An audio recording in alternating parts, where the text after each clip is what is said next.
وَلِلَّهِ الْأَسْمَاءُ الْحُسْنَى، اور تمام اچھے نام اللہ ہی کے ہیں، فَادْعُوهُ بِهَا، تو پکارو انہیں اس کے ذریعے سے، پکارو اللہ کو ان کے ذریعے سے۔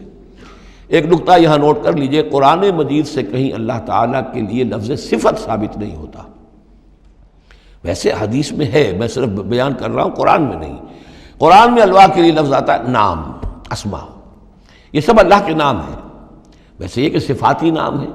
یہ دوسری بات ہے، لیکن صفات کا لفظ جو ہے، صفت کا لفظ اللہ کے لیے ایجاباً مثبت طور پر قرآن میں کہیں نہیں آیا۔ نام ہے اللہ کے، اور نام جو ہے در حقیقت کسی ایک ہی شے کے 100 نام ہو سکتے ہیں۔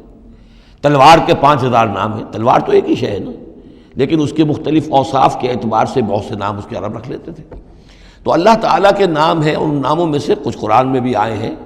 کچھ ایک حدیث ہے حضرت ابو ہریرہ سے رضی اللہ تعالیٰ عنہ، جس میں کہ حضور نے 99 نام گنوائے ہیں کہ اللہ کے یہ 99 نام ہیں، اور ان کے ذریعے سے تو اللہ سے دعا کی جائے تو اس کے ناموں کے حوالے سے،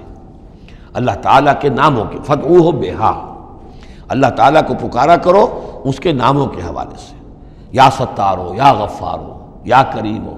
یا علیمو، یہ اس طریقے سے اللہ تعالیٰ کے جو نام ہیں، تو یا اللہ ہو، ظاہر بات ہے کہ اللہ جو ہے وہ بھی اللہ کا سب سے بڑا نام، سب سے اہم نام ہے، اس حوالے سے اس کو پکارو، دعا کرو اس کے ناموں کے حوالے سے۔ وَذَرُوا الَّذِينَ يُلْحِدُونَ فِي أَسْمَائِهِ، اور چھوڑ دو، دفع کرو ان لوگوں کو کہ جو اس کے ناموں میں کجی نکالتے ہیں۔ لحد کہتے ہیں ٹیڑھ کو، یہ قبر جو ہوتی ہے ایک سیدھی ہوتی ہے اور ایک ہوتی ہے لحد والی، جس میں کہ بغلی قبر۔ تو اسماء الہی میں لحد، الحاد جو ہے تو یہ ہے کہ ان کا غلط استعمال کیا جائے، انہی ناموں کے حوالے سے ان کے مراقبے کر کے ان کے اندر تاثیرات ہیں، اس میں کوئی شک نہیں، لیکن ان کے غلط استعمالات جو ہیں وہ درست نہیں ہیں۔ اللہ تعالیٰ کے ذکر کے لیے، اللہ سے خود اپنی دعا کے لیے ان کو ذریعہ بنایا جائے، لیکن ان کو لوگوں کے لیے نقصان پہنچانے کا ذریعہ بنانا، یہ گویا کہ الحاد ہو جائے گا، غلط استعمال۔ اور دوسرے یہ کہ بعض اللہ تعالیٰ کے نام جو ہیں وہ جوڑوں کی شکل میں ہیں، ان میں ایک ہی کے حوالے سے پکارنا وہ بھی الحاد ہو جائے گا۔ المعز، المذل، یہ اب جوڑا ہے، وہی عزت دینے والا ہے، وہی ذلت دینے والا ہے، لیکن اگر آپ نے یا مذلو یا مذلو یا مذلو کہنا شروع کر دیا تو یہ الحاد ہو جائے گا۔